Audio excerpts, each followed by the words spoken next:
Welcome back to Radio Entrepreneurs. I'm Jonathan Friedman alongside Mark Z, and we have On the Record for you today from the offices of O'Brien and Levine Court Reporting Services. And our next guest is Susan Glovsky of Hamilton, Brooks, Smith & Reynolds. Welcome, Susan. Thank you very much. Thank you for coming in today. Thank you for having me. Thank you, Susan. Tell us a little bit about your practice and where your focus is. I practice in intellectual property litigation. I'm a registered patent attorney. I do some patent prosecution and trademark prosecution, but primarily I do, and also copyright, but I primarily do litigation in those areas, copyright, patent, trademark, and also trade secrets. Interesting.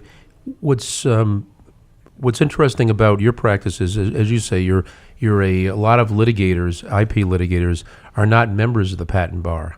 And what's also special about you and your practice is you were an entrepreneur yourself. You had your own practice. Yes, I did. And now and it sounds like you've really had a nice mix of litigation. And then you decided to up your game, have a bigger platform. Is that correct? Yes, in 1993, I had been practicing for 13 years, some on my own, some with a firm that I had.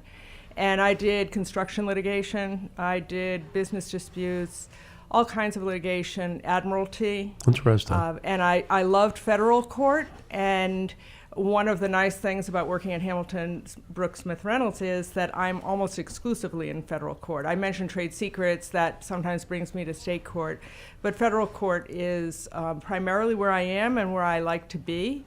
And by focusing exclusively in intellectual property now, I am able to work with businesses exclusively and work on intellectual property, and I really like that. There is a rash of IP litigation. Some of the Supreme Court cases recently, I think, are focusing the litigation more on practicing entities, more on companies that are competing with each other and that are trying to protect their turf rather than just enforcing patents that may not be as commercially valuable to a particular company.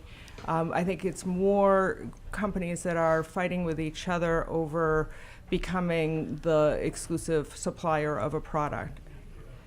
Do you find that when you're doing this type of litigation, do you find you're advising your clients? Because again, you've done prosecution too. Here are some areas that we should protect, but here are areas that it's not worth having that expense.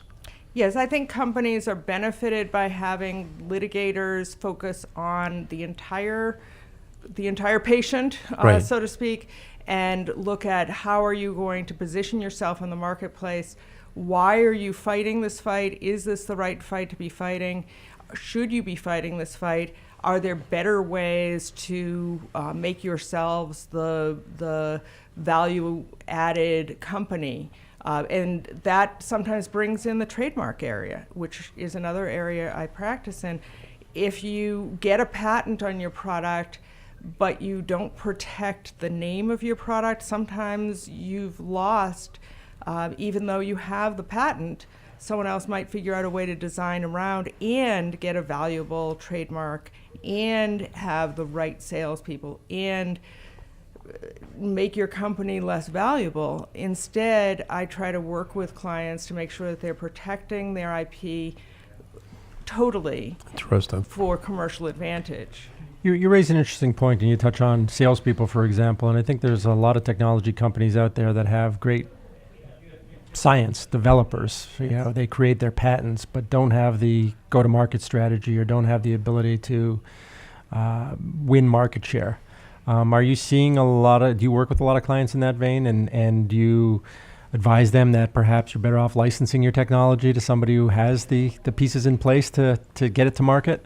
Well, license is one option, but and it's too bad that Polaroid is no more, but Polaroid was founded by Edwin Land, and he was very smart. He recognized that he was the developer, and he brought in other business people to his same enterprise. He didn't license it out. He brought in the capabilities in sales, in business management, to develop a very successful company.